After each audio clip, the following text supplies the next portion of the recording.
Good morning बच्चों। कैसे हो आप लोग? आशा है आप लोग सही से होगे और ज़ोर शोर से तैयारी कर रहे होगे।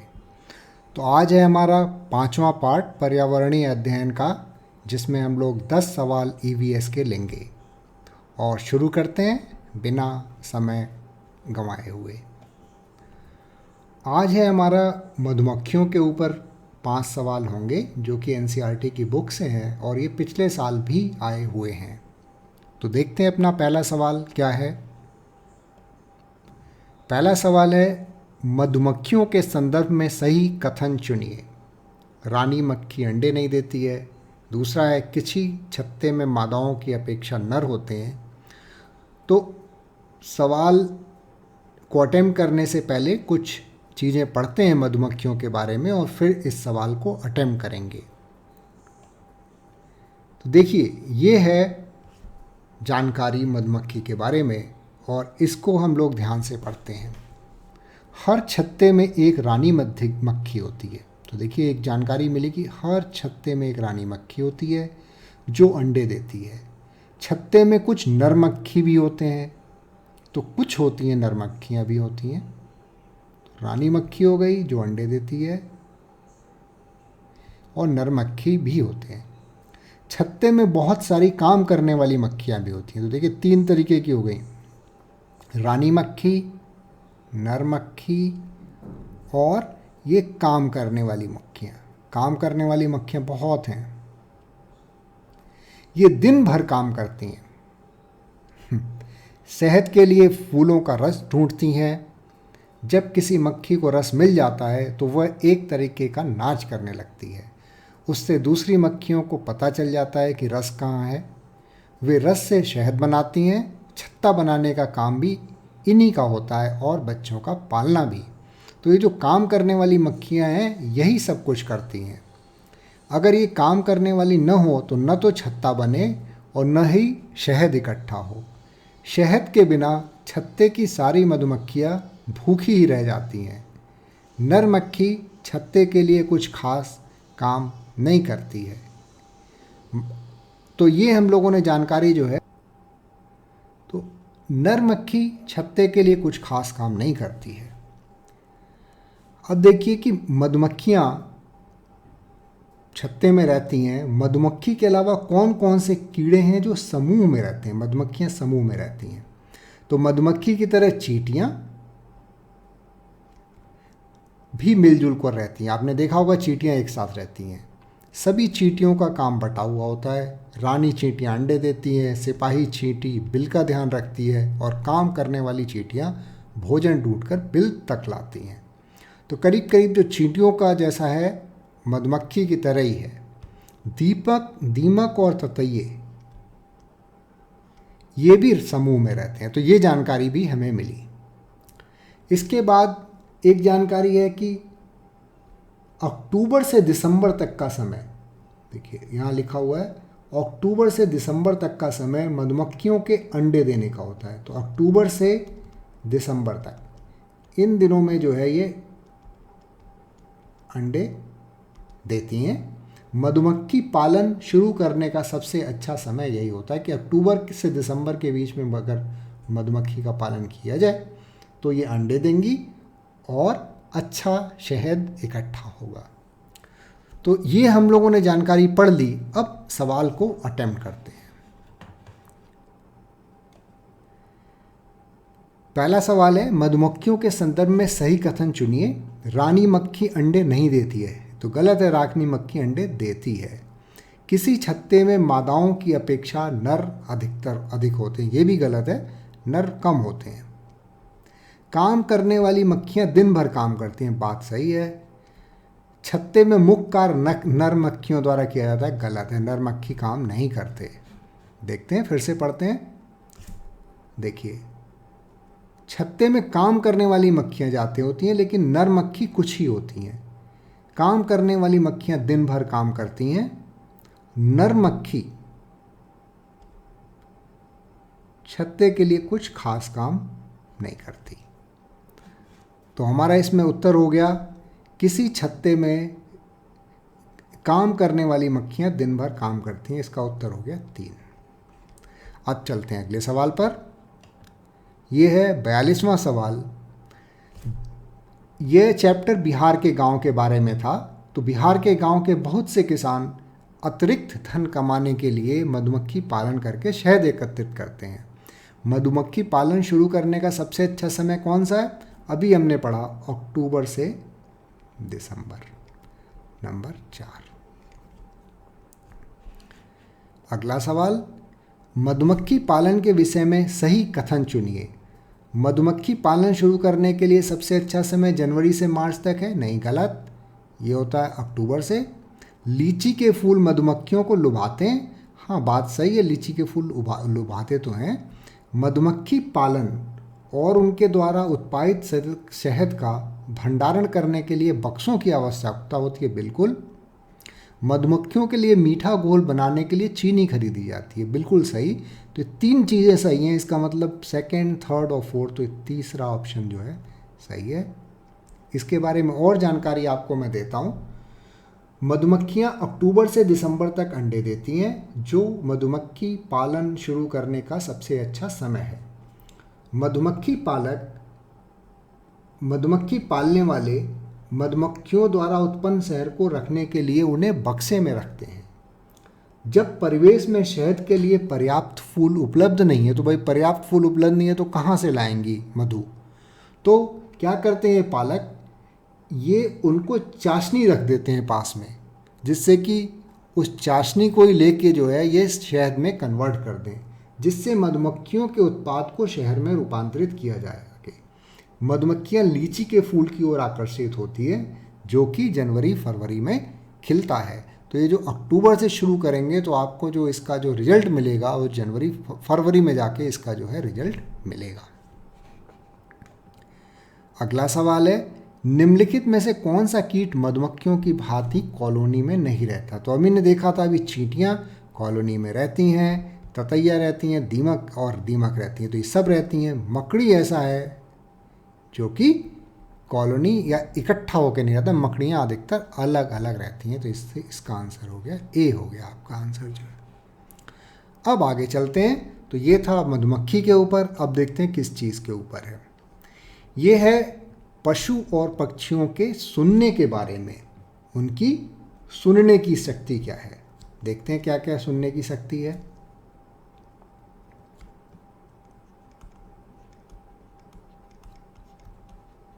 सुनने की शक्ति, पहले चित्रों को देखो, पहचान कर लिखो जानवर कौन कौन से। चलिए हम जानते ही हैं। इन जानवरों के कान दिखाई दे रहे हैं? नहीं दिखाई दे रहे। देखो, ये जो मगरमच्छ है इसके कान नहीं दिखाई दे रहे, ये जो चिड़िया इसके भी कान नहीं दिखाई दे रहे, और ये जो तोता है यहाँ पर इसके भी कान नहीं दिखाई दे रहे। तो हमें इन सभी के कान हैं लेकिन हमें दिखाई नहीं देते हैं। देखिए, ये बहुत ज़रूरी चीज़ है। इन सभी के कान हैं लेकिन दिखाई नहीं दे रहे हैं। तुम्हें पता है कि कान सुनने में मदद करते हैं। कुछ जानवरों के कान बाहर दिखते हैं और कुछ के नहीं। अब देखिए, जैसे कुत्ता है, शेर है, इनके कान बाहर की ओर दिखते हैं। हमारे मनुष्य के कान बाहर की ओर दिखते हैं। लेकिन आपने देखा है पक्षियों के कान बाहर दिखते नहीं हैं, लेकिन इनके कान होते हैं। लेकिन उनके सिर के दोनों तरफ छोटे छोटे छेद होते हैं। ये पंखों से ढके होते हैं। इन्हीं छेदों की मदद से जो है पक्षी सुनते हैं। अगर तुम ध्यान से देखोगे तो छिपकली के भी छोटे छेद जैसे कान होते हैं, और मगरमच्छ के भी होते हैं, लेकिन आसानी से दिखाई नहीं देते। तो जो ये पक्षी हैं और ये वाले जानवर हैं जैसे छिपकली और मगरमच्छ, इनके कान तो होते हैं लेकिन ये छेद की तरह होते हैं। इनके वाव्य कान नहीं होते जैसे कि मनुष्यों में होते हैं, कुत्तों में होते हैं, बंदर में होते हैं। और इस पर आगे जानकारी देखते हैं। तो क्या देखा हमने कि जिन जानवरों के कान बाहर होते हैं उनमें एक स्पेशल चीज़ और देखते हैं कि उनके शरीर पे बाल भी होते हैं और वे बच्चे देते हैं। जैसे अभी आगे देखते हैं और जिन जानवरों के कान बाहर नहीं दिखाई देते वो अंडे देते हैं। जैसे मगरमच्छ है, उसके कान नहीं दिखाई दे रहे हैं, वो अंडे देंगे। छिपकली है, वो अंडे देगी, उसके कान नहीं दिखाई दे रहे, और इनके शरीर के ऊपर बाल भी नहीं होते। छिपकली के ऊपर बाल नहीं होते, मगरमच्छ के ऊपर बाल नहीं होते, तो इन सब जानवरों के शरीर पर बाल भी नहीं होते। और एक नई चीज़, जानवरों की खाल पर जो डिज़ाइन होता है वो उनके शरीर के बाल की वजह से होता है। तो अगर मानिए शेर है, तो शेर की जो धारियां हैं या बाघ के ऊपर जो धारियां हैं, अगर उसको गंजा कर दें बाघ को, तो वो बाघ की तरह नहीं दिखेगा, क्योंकि उसके पूरे बाल काट देंगे। क्या तुमने कभी ऐसे जानवर देखे हैं जिनके बाल हट गए हों या हटा दिए गए हों? आपने देखे होंगे कुछ कुत्ते ऐसे होते हैं। तो सोचो अगर उनकी खाल से बाल हटा दिए जाएं तो जानवरों का न तो रंग रहेगा और ना ही डिज़ाइन रहेगा। तो ये जानवर एक चीज़ हमने और सीखी। कुछ चीज़ और देखते हैं। कुछ जानवरों के नाम लिखे हैं, इनमें से कुछ को आपने देखा भी होगा। इतने जानवरों के ये नाम लिखे हुए हैं। अब देखिए, कान बाहर दिखाई देते हैं। किसके कान बाहर दिखते हैं? लोमड़ी के दिखते हैं। हाँ, तो यहाँ लोमड़ी लिख लेते हैं।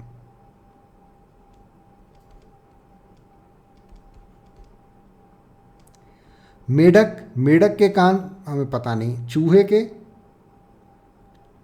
के भी हमें मालूम नहीं। मुर्गी के कान मालूम नहीं। हाथी के दिखाई देते हैं।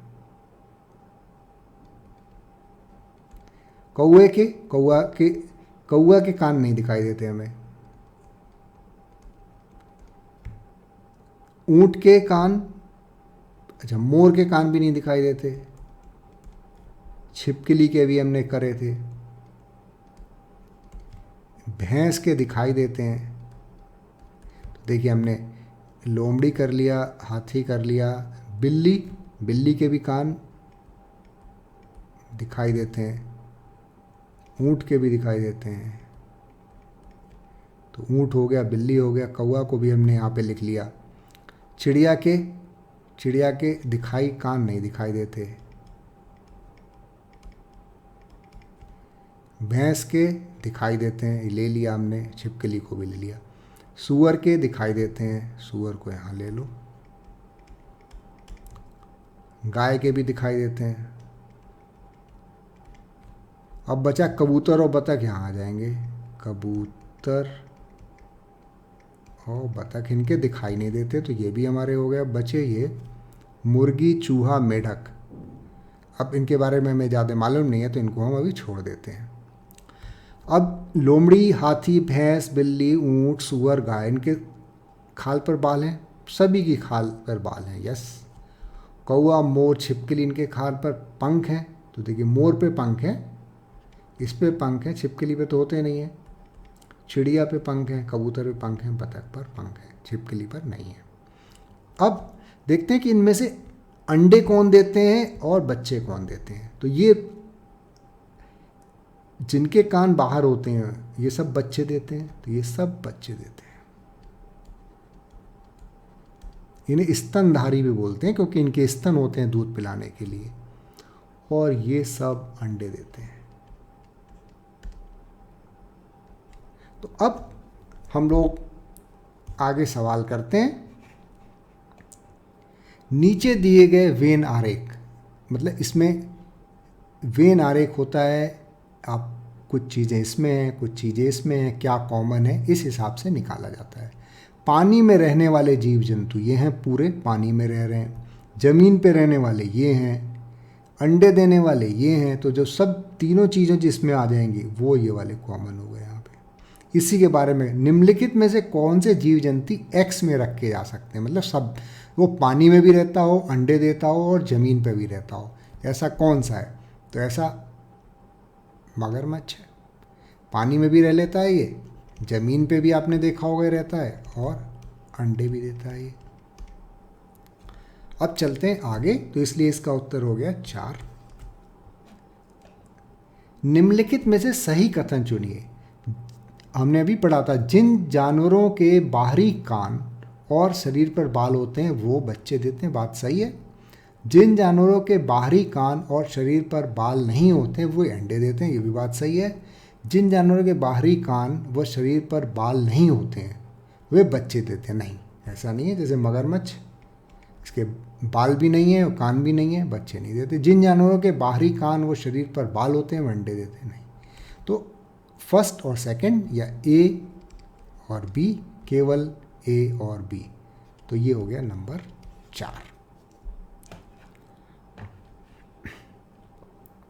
पशुओं की त्वचा पर पैटर्न किस वजह से होता है? ये होता है, हमने पढ़ा था बालों की वजह से। तो बहुत सिंपल सी, बालों की वजह से। ये जलवायु, शारीरिक शक्ति, परावर्तिक कुछ नहीं, केवल पैटर्न होता है उनके बालों की वजह से। अब ये अलग तरीके का सवाल आ गया ब्रेल लिपि के ऊपर। तो ब्रेल लिपि, ये लिपि लिखने की लिपि है जिसमें मोटे कागज पर उभरे हुए बिंदु डॉट्स बनी होते हैं।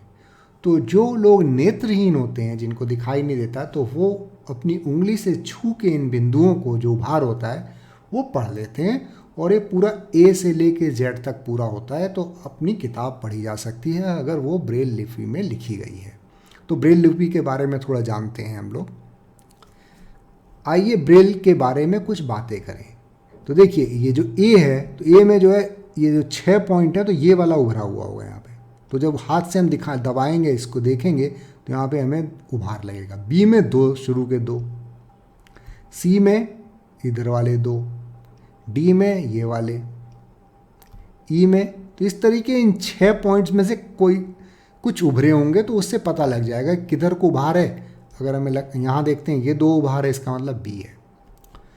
तो कैसे इसका डेवलपमेंट हुआ? तो इसमें 6 बिंदुओं के ऊपर उभार मारकर लिपि बनाई जाती है। लुई वेल फ्रांस के रहने वाले थे। जब वे 3 साल के थे, तब एक दिन अपने पिता के औजारों से खेल रहे थे वो। तो बच्चा जो लुई ब्रेल था, उसकी आंख में एक नुकीले औजार से चोट लग गई और आंखें खराब हो गई। आंखों से दिखना बिल्कुल बंद हो गया। लेकिन वो बच्चा पढ़ने में बहुत रुचि थी, उसने हार नहीं मानी। वो पढ़ने के लिए तरह तरह की तरकीबें सोचता रहता था। आखिर उसने ढूंढ ही लिया एक तरीका छू कर पढ़ने का, और उसने ये लिपि जो है डेवलप की, जिसे हम ब्रेल लिपि, मिस्टर लुई ब्रेल थे फ्रांस के, उन्हीं के नाम पे ब्रेल लिपि कहलाई है।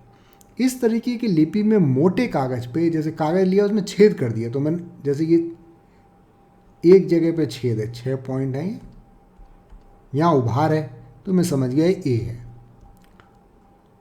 अगर ये 2 जगह उभार है इन 6 पॉइंट्स में, तो ये समझ गया मैं बी है। और अगर ये यहाँ पे ऊपर वाले 2 है तो सी है। तो ए बी सी अगर लिखा हुआ है तो छू के पता कर सकते हैं। इस तरीके की लिपि में मोटे कागज पर उभरे हुए बिंदु होते हैं। उभरे होने के कारण इनको छू कर पढ़ा जा सकता है। यह लिपि 6 बिंदुओं पर आधारित होती है। आजकल ब्रेल में नए नए परिवर्तन हुए हैं, जिससे पढ़ना लिखना और भी आसान हो गया है। ब्रेल लिपि अब कंप्यूटर के द्वारा भी पंच हो सकती है। कंप्यूटर के द्वारा आप जो है ये लिख सकते हैं। अब तो लेकिन वॉइस रिकग्निशन सिस्टम आ गए हैं, वॉइस स्पीच वाले आ गए हैं सिस्टम। तो अगर कुछ लिखा है तो वो बोल के भी जो सुना सकते हैं। तो जो नेत्रहीन है वो सुन के भी पढ़ सकते हैं। अब देखते हैं हमारा सवाल क्या था। सवाल था ब्रेल लिपि उभरे हुए बिंदुओं से बनी होती है। लिपि आधारित होती है 6 बिंदुओं पर। अभी हमने पढ़ा 6 बिंदुओं पर। 6 बिंदुओं पर का मतलब,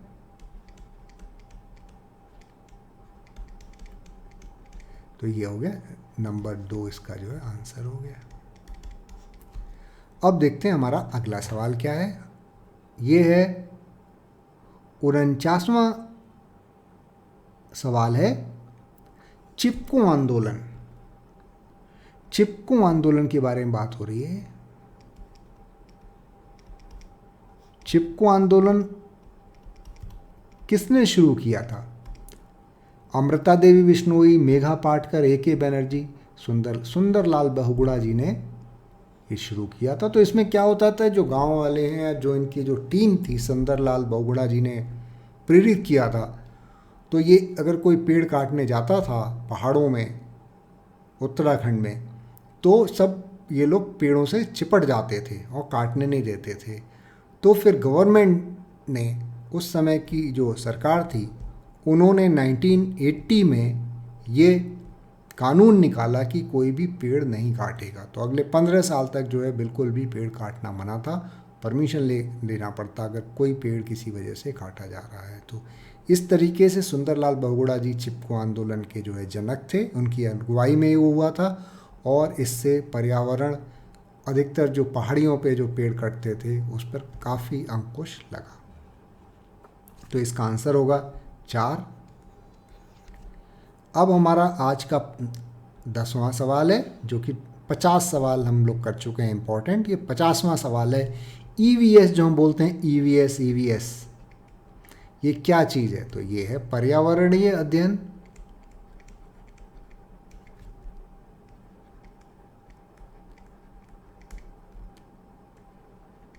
तो पर्यावरणीय अध्ययन है तो एनवायरमेंटल